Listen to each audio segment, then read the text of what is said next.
All right, everybody. It's the Jere Metcalf podcast where top real estate agents tell how they do it. And today we have on the show, as y'all know, all of our regular listeners, an incredibly special guest, Chris Voss. Chris, welcome to the show. Thank you, Jere. Happy to be on with you. It's been too long. It has. Good to see you. So first of all, no introductions really needed for Chris Voss, but I will do it anyway. Chris Voss is a former FBI negotiator of hostage negotiations internationally. He is also the author of the best-known or the best-selling book. I think it's been Amazon, New York Times, any place who's got a ranking. You're a bestseller. Your book, Never Split the Difference. So what else should we add to that? Yeah, go ahead. Yeah, CEO of the Black Swan Group. I mean, a negotiation training consulting company, teaching the Black Swan method. I got an all-star team. You want to go fast, go alone. You want to go far, go as a team. I got a great team. Yes, you do. And thank you for being on. And for all of those who know, Chris has changed my life. It was Valium or Chris Voss. I just didn't know. And luckily I found you, and you brought me much success and peace of mind from what I've learned. So thank you again. Yeah, my pleasure. I mean, you understand that the cost of ignorance is way more than the cost of education. And so you're not scared to learn. Well said. The cost of ignorance is much more expensive than the cost of education. Yeah. So first of all, here's what I would love for us to learn from you, Chris, is as an FBI hostage negotiator, what was the day and time? Like, when did you figure out how to get good at this? And how did you know you were good at it? Negotiating, that is. Well, negotiation is a perishable skill. So at some point in time, I think when you realize that there's a process and that you got to stay at it to stay good at it. My NYPD brethren, their hostage negotiation team, since they always had trouble getting their guys to train, they had the attitude like, all right, so as long as we turn out enough in actual negotiations, we'll always be good at it. And, that's a tough one. I mean, I'm a little bit more, let's call it the Tiger Woods philosophy. Even when Tiger was winning every tournament he played in, he had a swing coach and he changed his swing. I mean, even when he was beating everybody, he realized that wasn't good enough and he needed coaching. So I think I learned early on, while I was volunteering on a suicide hotline, I was really good when they trained me. And a year later, when I came up for a review, I was horrible. And that's really when I became aware that it was a perishable skill. Now, how did you know, and this is in the book, but how did you know? Because it was a stage when you thought you were good and you realized you were not good and more good. How do you know? Well, I came up for the annual review, and there's a really good, positive, upbeat guy named Jim Schneider that listened in on the phone in the other room. And I tell you, the caller congratulated me on the hotline, how helpful I was. And I got off of that call and I was on my way to go talk to Jim about it. Broke my arm, pat myself on the back. And I sat down with Jim and he said, that was horrible. And I said, wait a minute, there's no way you listened in on my call. My call, I was so good that the guy congratulated me for being good. And he said, yeah, let's start with that. That means that your skill wasn't invisible, that you guided him too much, which means if he needs you to be successful, then without you, he's lost. And I couldn't argue that point. And then when I started studying my skills, I realized that they diminished vastly over a year of me using them regularly.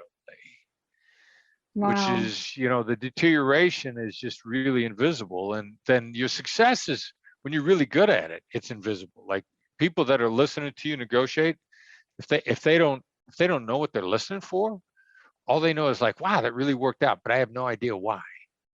It looked easy. It looked like it was supposed to happen that way. What's that? When a negotiation goes well, it looks easy. Like, oh, well, of course it went that way. Exactly. That's exactly the point. Things that look easy require a lot of time to master. It takes a lot of effort. So at what point, because a lot of people think they know what negotiating is. And Right. I can tell you, until I read your book, I didn't really understand it.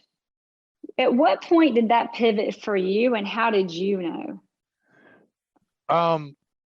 There are different epiphanies, different turning points. The first one really was wrapping my mind around the difference between yes and no. Like I used to, the old school philosophy: yes is success, no must be failure.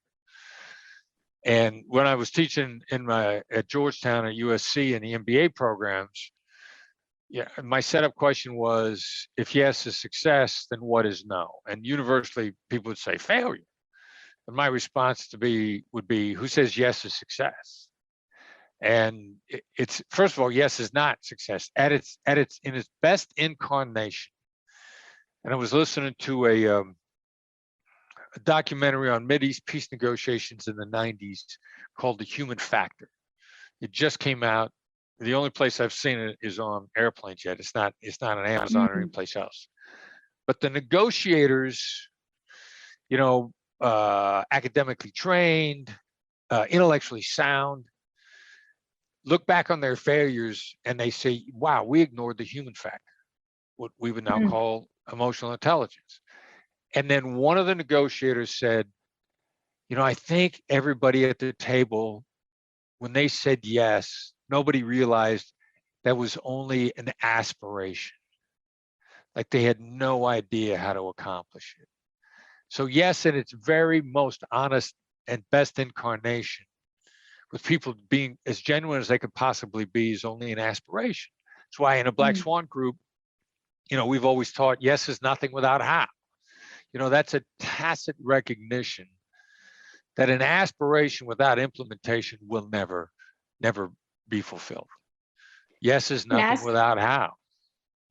And yes, an aspiration without implementation. I already forgot it. That was a great quote. Aspiration without implementation. Yeah, it will never be fulfilled. Will never be fulfilled. So, what is it about no that is so powerful? Yeah. Well, the other crazy thing too is that it's drilled in our head from age 2, no matter what culture you grew up in, that no was bad. When you heard no, what's the first word every child learns? No. I mean, parents, why is it the only word my child knows is no? Well, because that's the only thing you said to them. Because right. And why do they like to say it so much, right? Yeah. So, yeah. And so hearing it, we're horrified to hear it. Yeah. But then why do children say it so much? Because they're taught that you're in control when you say no. They've had adults globally point out to them that when someone says no, they're in control. And in all these words, the massive difference is what does it mean when you hear it versus what does it mean when you say it? So the turning point, Start With No, the book by Jim Camp back in 2002, I'm like, I did a double take when I saw the cover. I remember the moment walking through an airport, airport bookstore, Start With No, and I literally double take. I'm like, what do you mean start with no? And that's when we first tumbled to the idea that no wasn't bad. Now Camp took the idea, just make people feel like it's okay to say no. His definition of negotiation was preserve the other person's right to veto or the right to say no. And as we started to evolve it, we started experimenting with, well, if it makes somebody feel good to feel like they could say no, what happens to how they feel when they say no? And we have solid reason to believe that your negotiation skills, your close rate, your effectiveness rate increases by a minimum of 23% if that's the only change you make. Getting people to say no, like, are you against this instead of do you agree? do you disagree? Is this a good idea? Is this a stupid idea? Is it ridiculous for you to do this? Are you against this? And the classic, have you given up on, instead of would you still like to do? Oh, yeah. No less than a 23% instantaneous increase in your effectiveness across the board. Well, this show, especially relating it to what you're talking about, it's a lot of luxury real estate agents who I learned about you through, by the way. I only had to be recommended 10 times on this show to read your book before I finally read it and fell in love with it. But in that, when you're dealing with high net worth people or anybody, but I find the more money people have, the more people are coming after them for a yes. So as their representative, when they say no, it immediately establishes, it takes away about an hour of conversation in a year of relationship. And maybe that's an exaggeration. I don't think it is. When they, or better, because when you ask them a question that gives them the liberty to say no, saying no to you is so liberating for anyone. Back to your point. And now that opens up the conversation for a minute. So let's talk about, and then we're going to talk more about this, but back to you, because I want everybody to really learn about Chris Voss and who this guy is, because I have read more negotiating books, and guess how far I got? About maybe 5 to 10, maybe 15 or 20. And I just stopped. In your book, I have read 7 times and a half.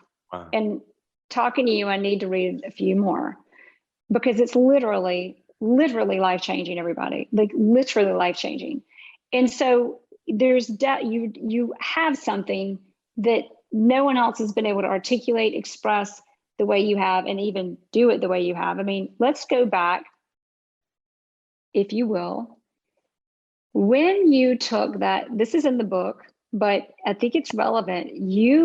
Correct me where I'm off on this story, but I think you went to take a refresher course just to kind of learn about what you knew at Harvard. And you went to take a negotiating course, just kind of learn about what you're doing, freshen up your skills, and what happened. Well, and also to find out what we didn't know. Like that really all got triggered in many ways from case that went bad. Burnham-Sabero case in the Philippines, 13-month just train wreck from beginning to end. 2 out of 3 of the American hostages that were taken were killed. One was beheaded early on, about 3 weeks into the case. 2 Americans at 13 months later, and 1 Filipino left. Botched rescue attempt, friendly fire, kills 2 of the 3 hostages. Martin Burnham is killed by friendly fire. Gracia is wounded and survives. And we always did a review of everything that we did. Always worked as a team. Reviewed it like, what did we do wrong? Like, this went bad. Well, first of all, you're not going to win all the time. My former boss, Gary Nessner, a mentor, he taught me to say best chance of success. Well, best chance of success by definition means no guarantee of success, which by definition means some stuff's going to go bad. That doesn't mean you still don't go back. We go over everything, and the response was, we implemented everything we knew to the degree we knew it. And my attitude was, to quote the great Irish philosopher, Colin McGregor, I win or I learn. So I'm like, all right, so if what we knew was inadequate, we need to learn. And that's when I ended up with the Harvard guys.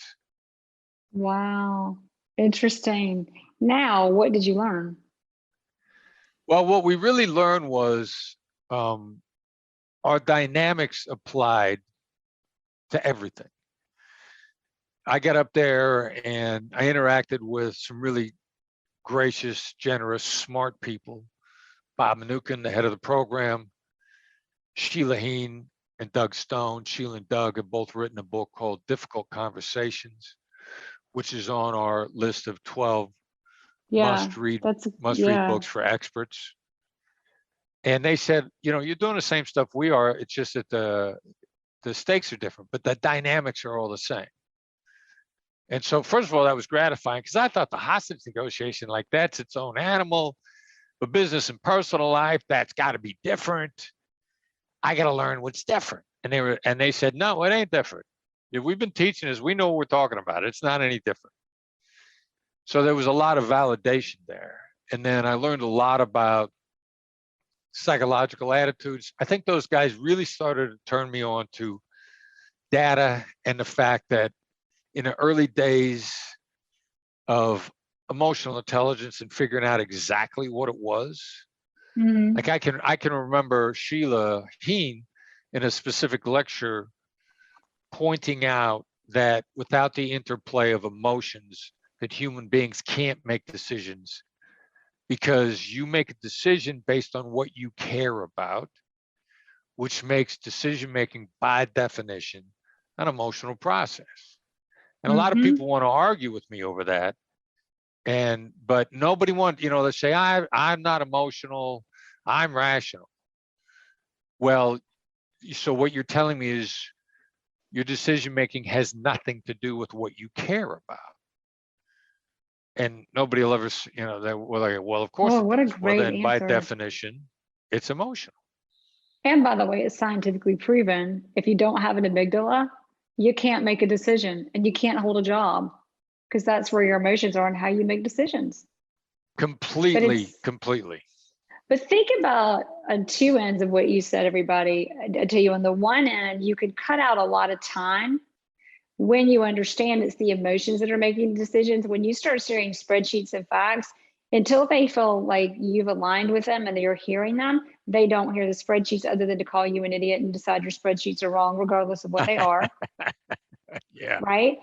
Yeah. On number two, it also reallocates the time that you spend. I remember right after I'd read your book twice, I had a client that needed to talk a lot. And I was always the agent who loved to share the data, but I cared a lot. And I thought I could care it all. I could care enough for them. But more importantly, when they wanted to have these emotional long conversations that I knew weren't getting anything done in my own mind, I would cut it off to go get the job done. But what I learned was letting them have those, you tell me where I'm wrong too, by the way, but having those conversations where they could get emotional for a minute and get it out, diffused it. And I was able to use those conversations to mirror, to get the that's right, to get the no. I remember I would start using what you use. I became funny, by the way, just for the record. Like I would have a client get upset and I would go, I got a question for you. Do we want to be like this buyer? And I'll never forget asking that. I'd read your book. I was like halfway through it for the first time. And I was like, this woman needs to know. And I paused, because I learned to pause for 4 seconds at least. And I'm like, oh God, what's she going to say? She's going to get so mad. She like burst out laughing. Nice. Because she was like, I never looked at it that way. So it also triggers that. I've learned to be funny through your book, believe it or not, on listening and asking those questions, getting that no and getting to that's right. But anyway, back to you on that is on what you're talking about is the amygdala and the emotions. You start realizing, forget about the deal. Let's cut through the emotions, because until we diffuse and understand the emotions, nothing's happening anyway, other than a lot of arguing. Right. Yeah. And that's a great thing about applying those emotional intelligence-based skills, because first of all, the recognition that the emotional journey is going to have to take place to get to a decision. And then actually all the things that you're talking about, which seem like a distraction, actually accelerate the journey and you get to an agreement faster. I mean, you can let people vent, and that's going to take, say, 10 minutes of venting can be cut down to 2 minutes if you apply emotional intelligence tools. Oh, I've got another question for you. Now, on that, let's walk through your history one more time, Chris Voss. Number one, you're a negotiator, but you learned through doing things like suicide negotiations that there were things that people told you were good, but that wasn't really what good was. And you evolved into learning how to guide people and use your tools, getting to know, using the that's right, labeling, and so forth. And then that evolved into, now you've got a business that you run. You've worked with Harvard, and in many ways worked with people who are, you won't say this, but I will, who are very educated in negotiating, but don't have that real life, I'm negotiating somebody's life experience that you combine to become a great negotiator. And now you've evolved that into where you are and what you're doing today. Now, what you're doing today, you've been able to really hash it out and articulate for people, okay, here's how you take these skills I've accumulated over my lifetime and learn from other negotiators and have great conversations and have great negotiations. This is a loaded question, but how do you know how to communicate with which people? When do I get the no? When do I get the that's right? What is important to this person emotionally versus this person emotionally? Well, so to begin with, rich people are still wired emotionally. Like you said, the amygdala, rich person. Yeah, rich person, poor person. They got an amygdala. And the amygdala Right. still is running along with the exact same set of rules. The amygdala is a part of something called the limbic system, a couple of other components in there. The analogy that I've always thought made sense was the limbic system and the respiratory system. The respiratory system, whether you're rich or poor, Asian, African, Latino, your respiratory system works the same way. Limbic system, rich, poor, Asian, African, Caucasian, Latino. Limbic system's operating on the same rules. So for starters. Secondly, now you start using your communication tools as a way to sort of probe their thinking. And then the really critical issue is understanding what it means to be wrong. And I think that's one of the biggest things that defeat people. Like your discussion frequently, and one of the things that, that on my team, Brandon and I know, you're really good. You've understood the massive game-changing moment of getting a that's right out of somebody. Now, a lot of people are afraid to summarize the other side's perspective because they're afraid of being wrong. And one of the things I think that has been the greatest disservices to mankind, and I think it may have even been a Mark Twain saying, if you keep your mouth shut and people wonder if you're an idiot, it's better than if you speak up and remove all doubt, which makes people horrified to be wrong. But when you're wrong in the summary, the drive for that's right, you're embarrassed if they tell you you're wrong and correct you. But they have actually, by correcting you, have just stepped to your side of the table. So this is the dynamic I referred to before. What's it like for you versus what's it like for them? For you, being wrong is humiliating, is embarrassing. You'd rather die than be humiliated. For them, stepping to your side of the table to correct you is helping you. So you've just created a collaborative relationship, but you're so caught up in your own reaction, your own amygdala, banging all this crazy stuff into your brain. You don't know that you just improved your working relationship exponentially. That's one of the things I think gets in people's way a lot in the application of this until they've done it a few times. And then they go like, holy cow, this is crazy. Something that you said, it's also, I learned from you, is that when you're in a negotiation or even a conversation, because human nature is so opposite of this, so I have to remind myself still, but when someone corrects you, I want to go, oh, but I didn't mean it like that. And I just cut out the opportunity that I had laid out to be corrected. So when you're corrected, I've learned from you, like, let it keep coming and just listen. Yep. And then I say, okay, so wait, then I'll say it back again. So to be sure I understand, and I have learned from being on the receiving end of this or not, and working with people, repeating that back to them to let them correct you again reinforces they're in control, which is what they're usually looking for, and reinforces whether you're listening and gets the that's right, which everybody getting the that's right, not the you're right, because you're right is definition for something else like F you, the acronym, which we can say on the podcast, fuck you, we just don't very often. But or the that's right means, okay, now they're heard, now we established rapport, now we can get somewhere. Exactly. That's right. That's all I was looking for. Okay, so another question on that. We've talked about when you're dealing with people, you have what you call the accommodators, and then you have what you call the analyticals, and then you have what you call the assertives. Yes. How do you know who's who? And do you have any fun stories for us on how you figured all of this out?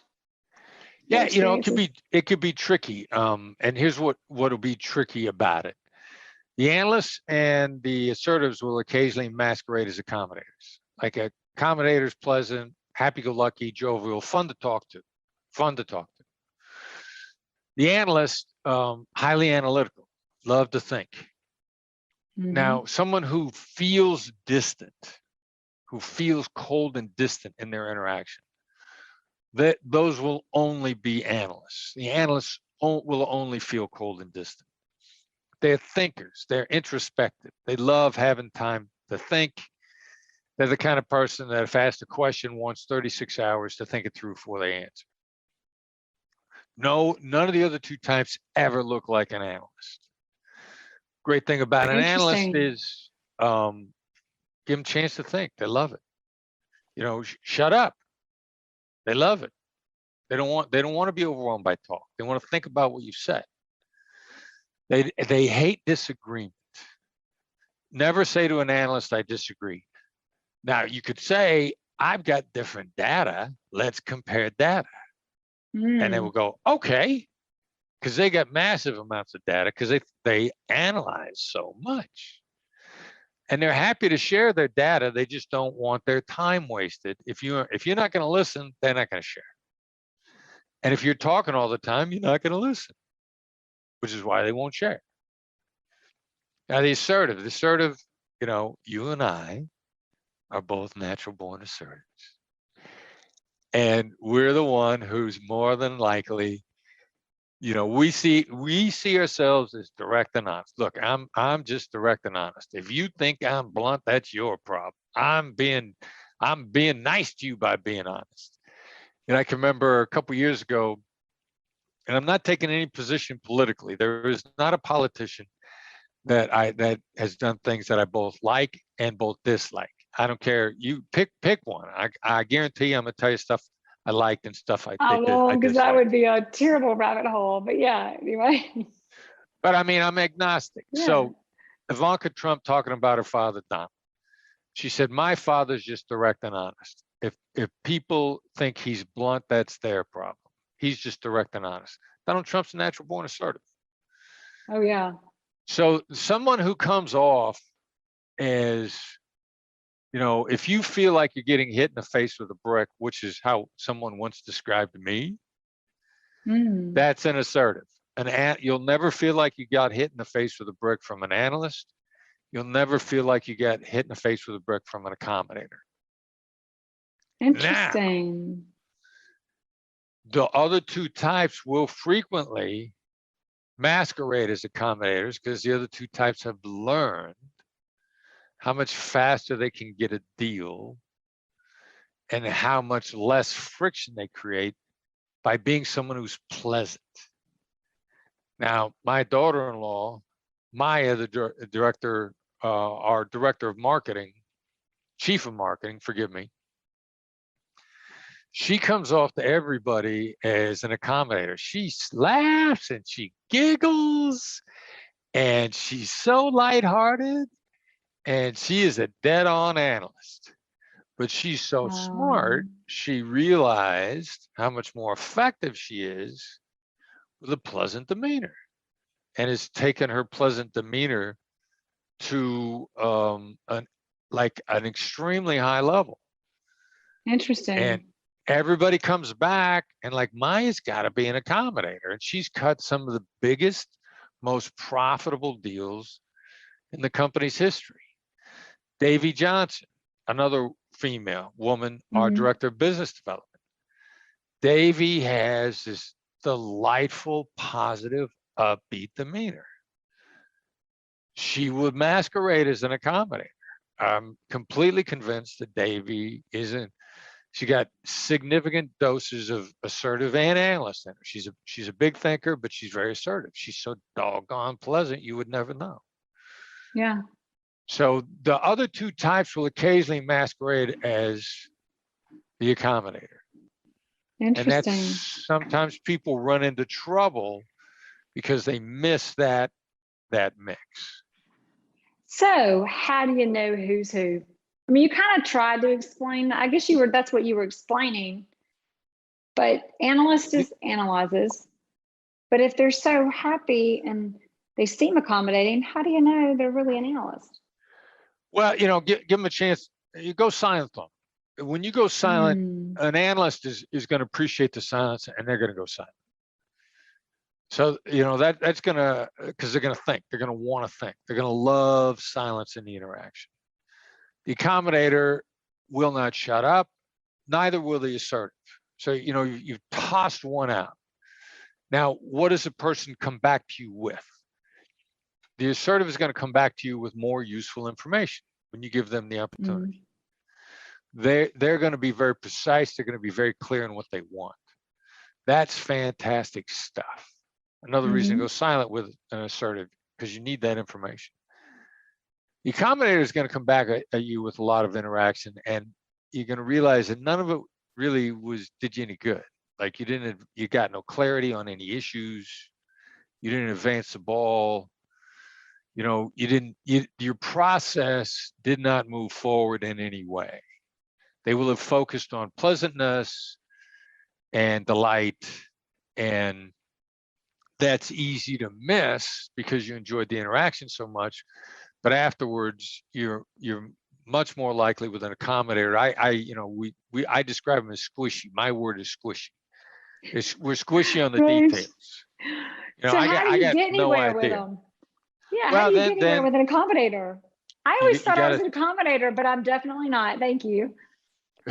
No, you're detail oriented. You're solution oriented, which is a critical aspect of any negotiation. We got to know what the details are. We have to know how to move forward.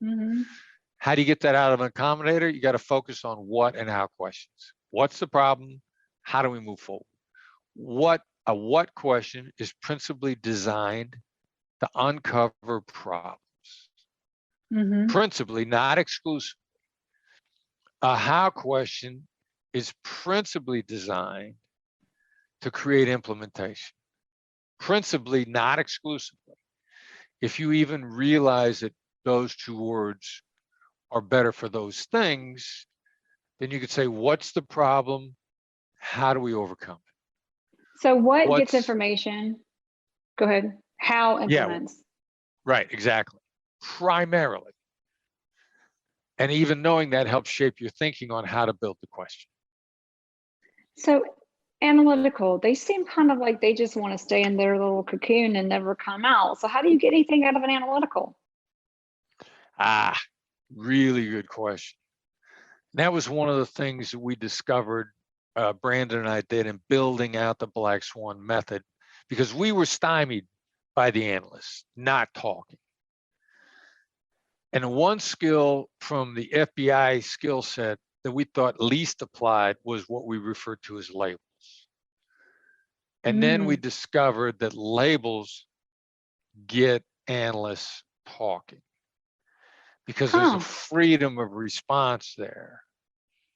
And it hits the brain in a completely different way. And it's your best chance of success. Again, that phrase, that's a qualified type of success. Your best chance of success for getting an analyst talking in the moment is with a label. Interesting. And just so everybody knows, label is when you say it seems like you're upset. You're labeling the emotion. And specifically in sort of the real estate arena, one of the people that Steve Shull and I coach in real estate discovered that, all right, so somebody comes through an open house and they look around and they look interested, and you're the agent and you wait for them after they walk around the house. And maybe you ask a great opening question. What did you see that you liked? What are your impressions? Now, that's a great question, but any question causes people to stop and think If it's a good question, which by definition, it also causes them to raise their guard.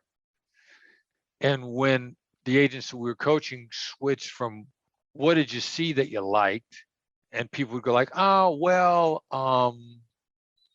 and they'd name a couple things, and they switched to the label, seems like you saw some stuff that they liked. And the people go, oh my God, yes, we saw this bedroom and our kids could be there. And this is what we like about the family room. And this is what we changed. And it would have such a massive impact that this agent said, labels open the floodgates of truth talk. Ah, because they just continue, they identify with what you said. All right, how do you get anything out of an assertive? I mean, they think they're in charge and they're a big slap in the face anyway. Well, you know, how do you get anywhere with an assertive? Yeah. Deference. Deference is a great power tool with assertives. Assertives only want to know that they're in control. That's all they want to know. And so deference automatically cedes control. So they instantly begin to relax and calm down because the primary drivers are, am I in control? And do you understand what I said? And if those two emotional intelligence buttons are pressed with them, they're remarkably easy to deal with. Do you understand? That's on the assertives. I'm going to sidetrack again, and it's not sidetracking. It's a very relevant story. I've never had to forget. Of course, I'm reading the book. I read it so many times. Most of this stuff happens when I'm reading your book. But this guy was a client, and he was definitely assertive. And I remember learning when do I know, when do I go for the no, when do I label, when do I mirror? And with this client, he's yelling and yelling. And I mean, it was to the point that I was like, dude, you don't even make sense. And I really wanted to give him a piece of my mind because that's what made sense because he was being such a jerk. And that's when I knew this is an assertive, and assertives need, like you just said, they just want to know that you understand. And I remember I said, oh, he needs it. That's right. And of course it can't be deceptive. It's got to be truthful. It's got to be empathizing, not pretending to agree. So I did it, and I'll never forget, Chris. I said, you know, this was a situation where there were 3 inspectors at the home at once rather than 1. And what I wanted to say was, you moron, now if you want one to leave, then we're gonna have to spread this out over days, extend the due diligence, make the buyer mad, kill the deal. Is that really what you want? I thought now he's just gonna be mad at me because I'm not listening. So I just said, you're trying to accommodate, this is your house, you're being treated like it's not, and said all of those things. And I kid you not, he goes, that's right. And then I said, well, so how do we fix this? And he's like, you know, it's really not a big deal. And then they really need to be right. But back to your point in real estate, it's not just when people are getting threatened to get their lives taken. It's human nature is the same everywhere. Yes. So, but I love it. I love it. All right. So again, accommodator. So everybody hears this. You've got the accommodator who's an analyst and who just wants to think. And if they're going to listen, it's sharing data. And at the end of the day, what will they? I think they agree to a deal as long as everybody shared all the data. Is that kind of what the accommodator means? Right. They wish they could get all the data, and some are. It's painful to get them to make a decision because you can never have all the data. But if they feel like, they have their data and that you've added information, data, clues, however you want to call it, then if they feel like they're in a position to make the best decision, they'll pull the trigger. And then again, it's how you gonna tee it up. It's got to be very much like you said. How do we solve this? Great how question. Or is it ridiculous for me to offer a suggestion on a solution? That's a no-oriented question. One of those two is going to get them to step forward. Got it. And the accommodator, again, is the one who they just want everybody to leave happy. But the best way to deal with accommodator is they'll compromise a deal to know that everybody's happy. Does that sum that one up? Well, they'll compromise to feel happiness in the moment, but then they're going to resent the fact that they lost, all their losses after the fact. They're still going to react like a human being, which is compromise by definition is a downward spiral. And particularly for real estate agents, a successful real estate business is built on referrals. The old cliche that 80% real estate clients say they'll refer their agent, and only 20% do. Simultaneously, an industry that's principally built around people being shoved into deals and making deals by compromise, when you start lining those two things up and become aware that compromise is a downward spiral, or even how they got into it, then of course the referral rates are low. Of course they are. Well, that reminds me, and then we're going to review the assertive one more time. But when you talk about that, you always say, and I've quoted you many times on this podcast, the last impression is the lasting impression. Right. So with any of these guys, what's some advice on that last impression, to make that lasting impression? Yeah, well, a couple different things. First of all, like, how did you get them to make the decision on the deal? Like the cutting the price on a house, or paying for the inspection, or whatever minuscule tiny thing that shouldn't hold up the deal, but is because of how they feel. Instead of shoving them into it, you tee up the options to them and you say, how do you want to proceed? That gives them the feeling of control to make the concession. It's not really if they needed to make the concession, it's not really that they did it, it's how they got walked into it. What was their impression of who made the decision? As long as the impression that they made the decision, or they could have chosen not to, then the last impression is that there was a feeling of control. Exactly. Therefore, that's going to impact their referral. Also, as every real estate agent knows, there's going to be 4 or 5 decisions in the entire journey that they're going to have to make that could leave an emotionally negative resident. This might be the first tough decision they have to make. So laying it out to them, how do you want to proceed? Or as you said, how do we solve this? Leaves the feeling of control. Now you got your guy to agree to multiple inspectors at the same time, and you got to feel like he made the decision, he was in control. Now you got more decisions to make. So the next decision is going to be tainted by the feeling from the last decision. Now you could browbeat him into the 3 inspectors for one day. Now the next decision you got to make is tainted by the residue of he got beat into the last decision and he still resents it. There's a downward spiral here. So the last impression is the lasting impression, should be scattered throughout the decision-making process.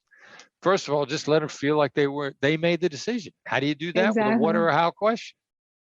Well, now what's interesting about that when I listen to you is I also hear there's always the trust factor in our business. People don't trust agents by nature until they prove themselves. So every time you run into that situation, it's an opportunity to establish trust. When they feel in control and guided to make their decision, now they trust you. Now the next occurrence, now they trust you and they start flipping and asking you for guidance rather than resenting you. It's like you can be trusted or you can be resented. Exactly right. And a lot of it is as little as making sure they felt they're completely autonomous in the decision. All right. And that kind of gives us what you were just talking about back to, just to sum up, the assertive is when you're dealing with the assertive, we know how we know we're dealing with the assertive and what they, at the end of the day, what they're really looking for to get them to a deal or help get them comfortable with it. Because sometimes this is the deal, because no deal is better than a bad deal. But there's also, this is your best deal, not a bad deal. How do we get them to make that decision? And what I'm hearing is they need to be understood and be in control, which I think you already summed that up again. Yeah. Make sure that, like, if they feel they're being pushed into the deal, like you sense that the homeowner felt like he was being shoved into multiple inspectors at the same time, and you really caught the essence of it. You feel like you're being treated like it's not even your house. And that caught the emotional intelligence, the crux of the issue for this person. As soon as somebody articulated that, and you said, how do you solve this? And wow, it went away. He was good. So that's always going to be the case. And then, like, if you can't get them to, if the price is wrong, or if whatever they're doing is keeping a house on the market, here's the deal. Here's my assessment. How long do you want your house to remain unsold? Something to that effect. Question. All right, so that leads me, I'm going to ask you one more thing about winning deals, some questions about this and the listing presentation, which we don't talk about often, but you're reminding me as you share all of this, how relevant these tools are in winning business and in commission negotiations, which we touched on a little bit. But I'll kind of lead the witness on this for a minute. But when you go into a listing presentation, something I've learned from you is what the nature, and I've even talked to people who call themselves great negotiators and say, if there's anything that you don't want discussed, you just don't bring it up. And you have said, oh no, if there's anything that might be an issue or you need to know right away, call that white, I call it the white elephant, black swan, or look for the black, which we haven't talked about a black swan either, but go in knowing you don't know, which you had elaborated on this earlier, and go in calling out anything that could be an issue up front. But elaborate on that for us, what that means and why. Yeah, or, the white elephant or the elephant in the room. I mean, nobody ever made the elephant in the room go away by ignoring it. And people have found that they make it worse by saying there is no elephant in the room. There's not an elephant in the room. And that's when people now go you like, made okay, yourself a liar. Yeah, exactly. But then few people come to grips until they've learned that pointing out the elephant in the room always diminishes it, if not makes it go away. At least it makes it manageable to say, there is an elephant in the room. There it is right there. And people don't understand that the 2 millimeter shift from denying it's there to pointing it out has a 180-degree difference in the effect on how difficult this elephant's going to be to navigate. Exactly. So you got bad issues, you bring them out up front. You look ridiculously honest and fearless to bring up stuff that everybody else is afraid to bring up. Which, by the way, reinforces trust. Yeah. Yes. Yeah, because if you can tell the truth about stuff that might affect your best interests, then the client feels, wow, this person can tell me the truth. This person is honest with me, AKA also known as trustworthy.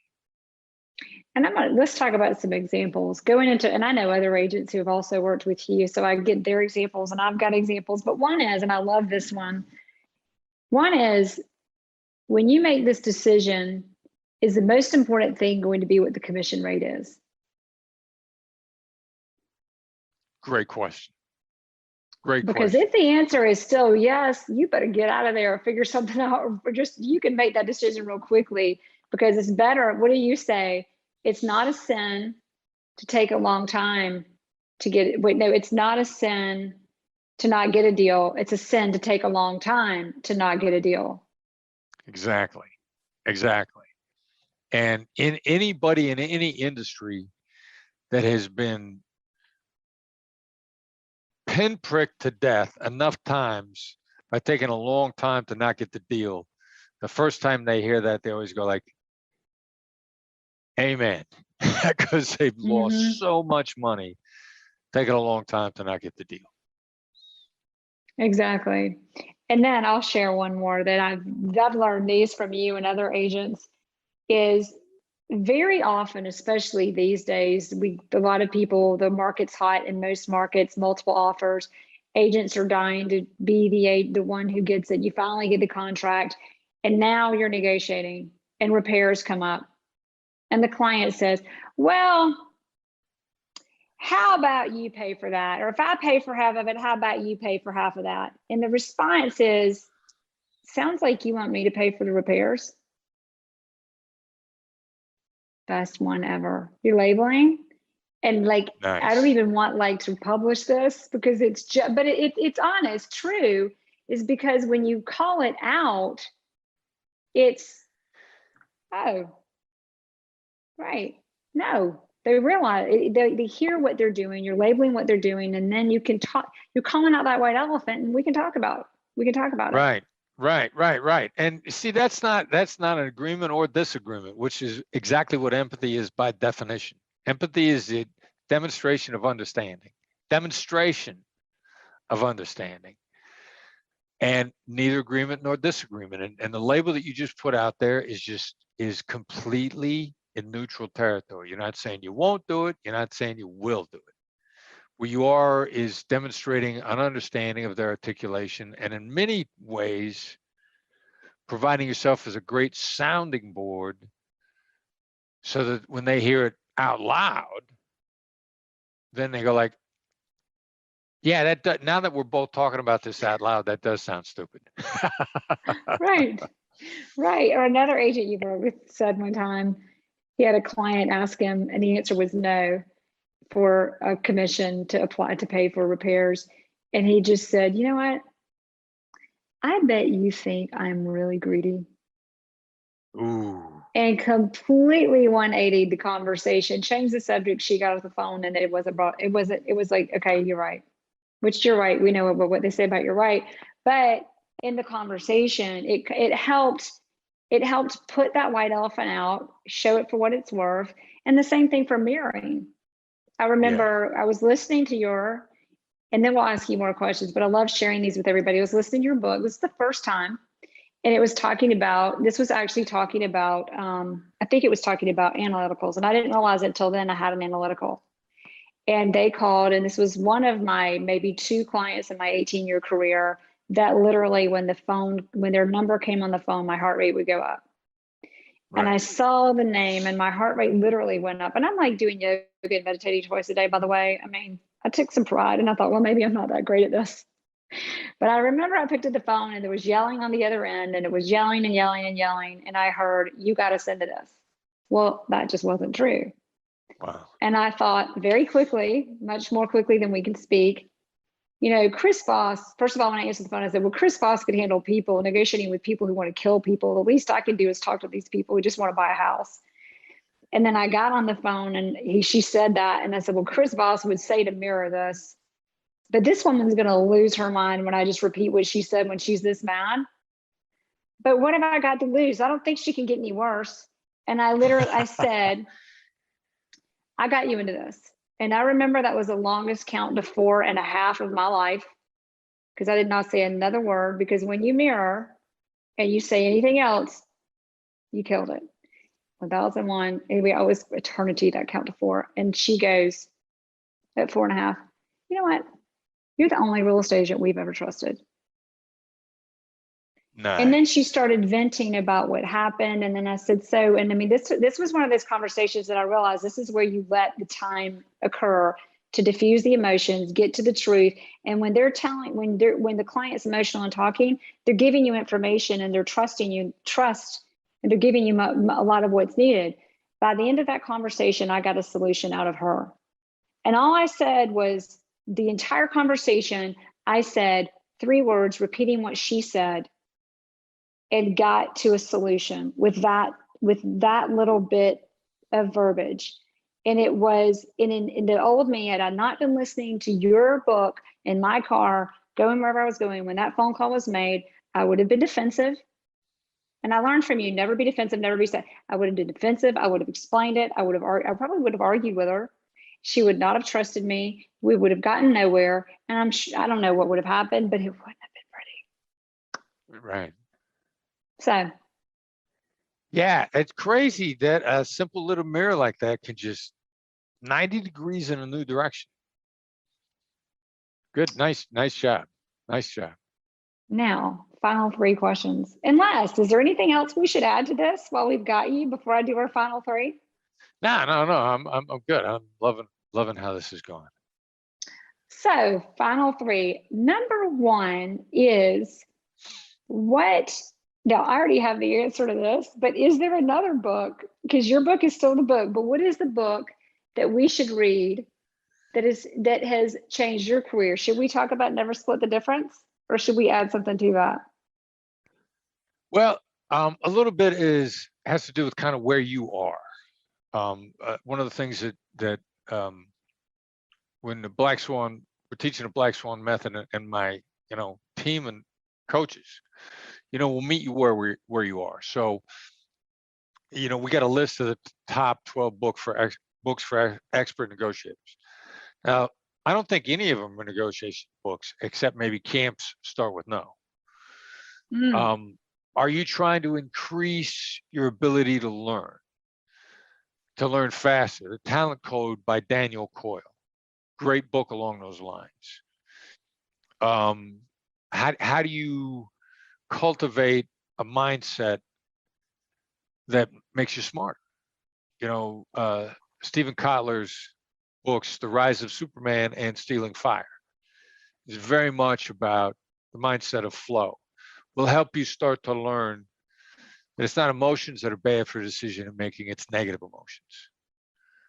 Are you building out your team? Again, another book by Coyle, The Culture Code, about team dynamics. So it kind of what do you feel your most binding constraint in the moment is? Go after that. Ultimately, the different aspects of any one of those 12 books that we think everybody should read, which is why we got 12. So we need a link to the 12 books. How do we find that? Or I can find that and share it with everybody later. But yeah, it's one of the articles in The Edge, which it's a free newsletter that everybody should be subscribing to. It's the gateway to everything the Black Swan Group teaches. It's a gateway to the Black Swan method. But the top 12 books for expert negotiators is one of those articles. You can either go to our website and search under our blog posts, or if you just Google that, it'll come up in your Google search and take you right. Click on it, take you right to the article. And your website, is it the Black Swan Group Ltd, or what is it? Or BlackSwanLTD.com. BlackSwan Ltd.com. BlackSwanLTD.com.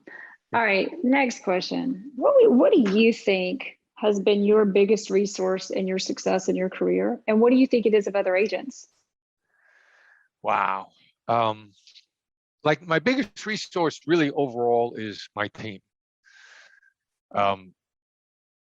Me, Derek, and Brandon are really drive the evolution of the Black Swan method as we move forward, because we sort of bring different things together.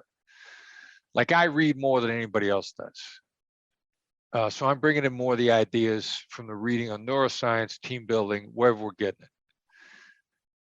Derek does almost all of our coaching. He's almost exclusively training and coaching.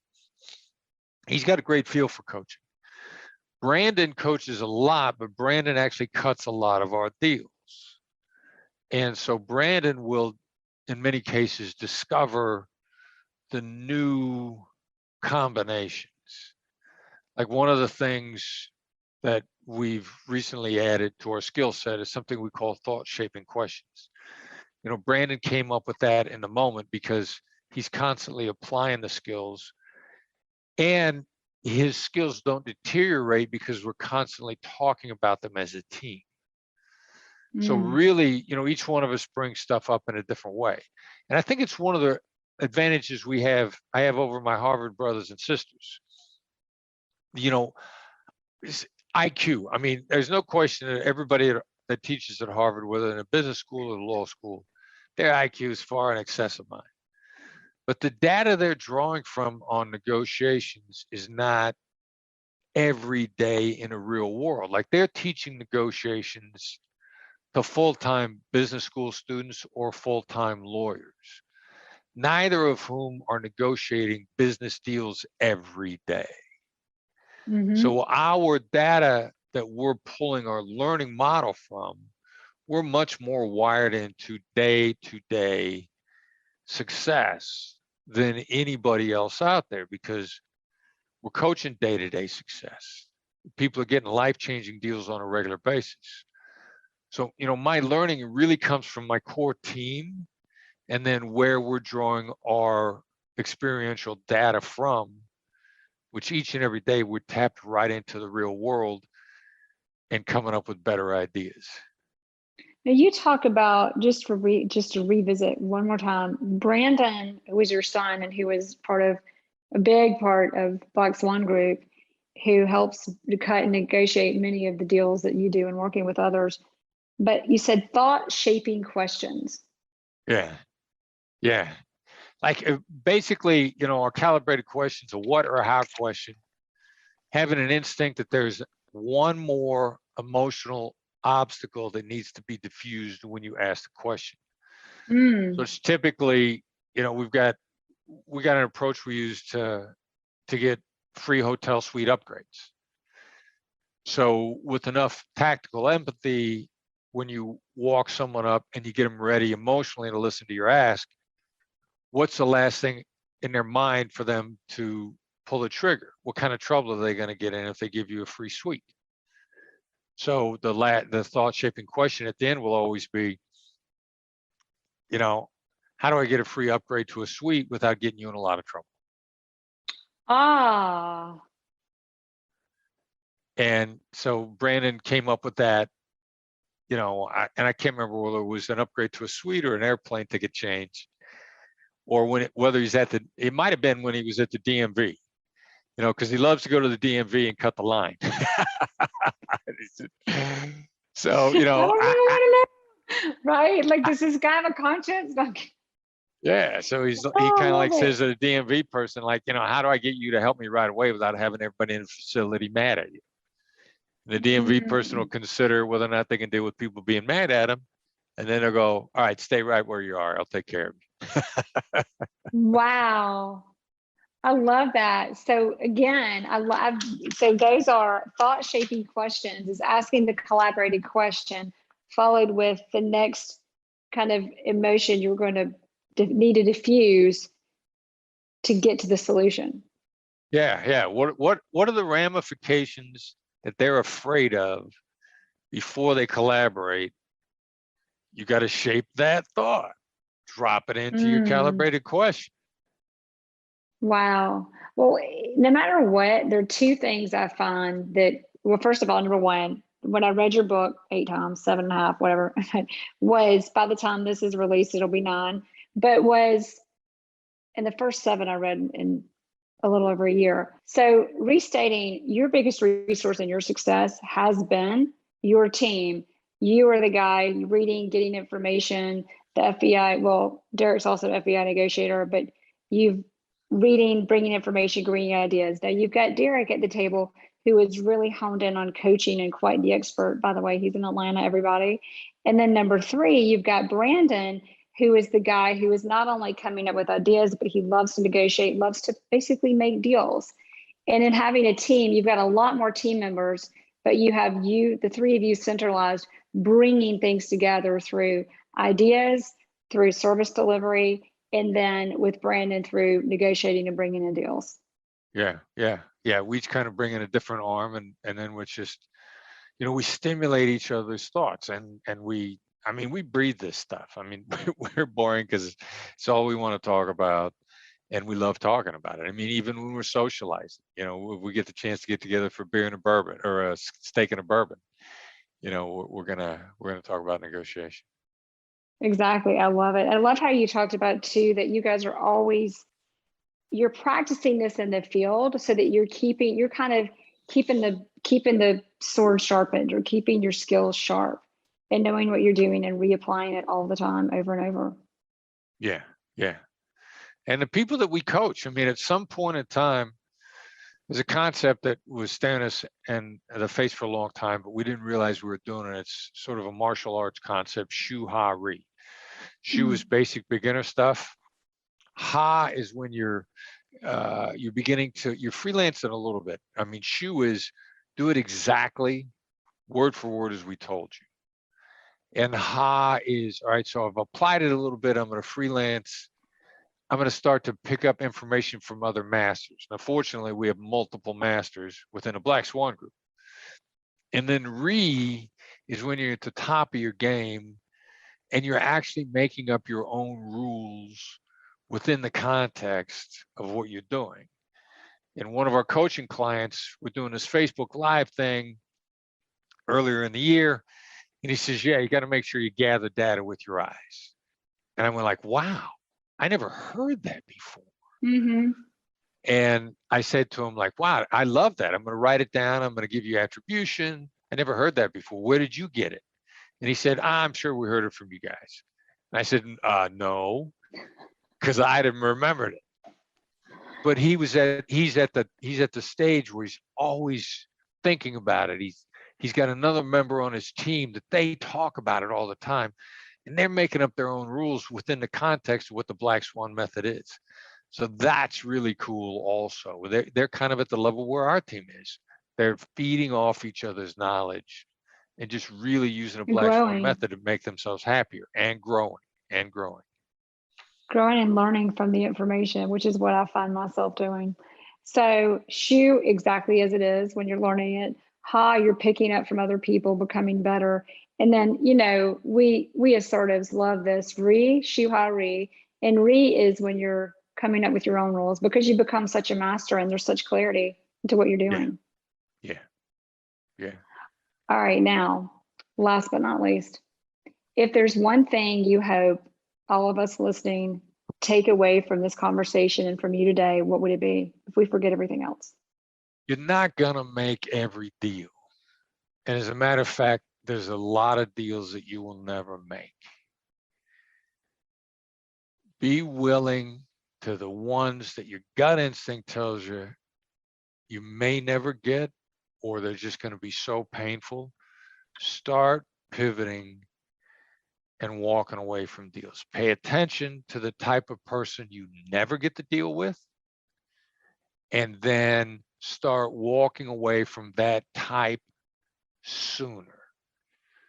You're going to accelerate your deal making to a ridiculous rate with the same amount of effort. Don't make every deal. You can't. What great advice. Thank you so much. Yeah, everybody, that's maybe the biggest accelerator out there. What great advice. And one more counterintuitive, but such a great truth. Chris Voss would never split the difference in Black Swan Group. Chris, thank you so much for coming on. Jere, I loved the conversation. Absolutely loved it. Thanks for having me on. Thank you. Thanks for listening to the Jere Metcalf podcast, where top real estate agents tell how they do it. If you like this episode, please share it with friends. To find more episodes, search Jere Metcalf Podcast on any platform for podcasts, or go to JereMetcalfPodcast.com. That's JereMetcalf podcast.com.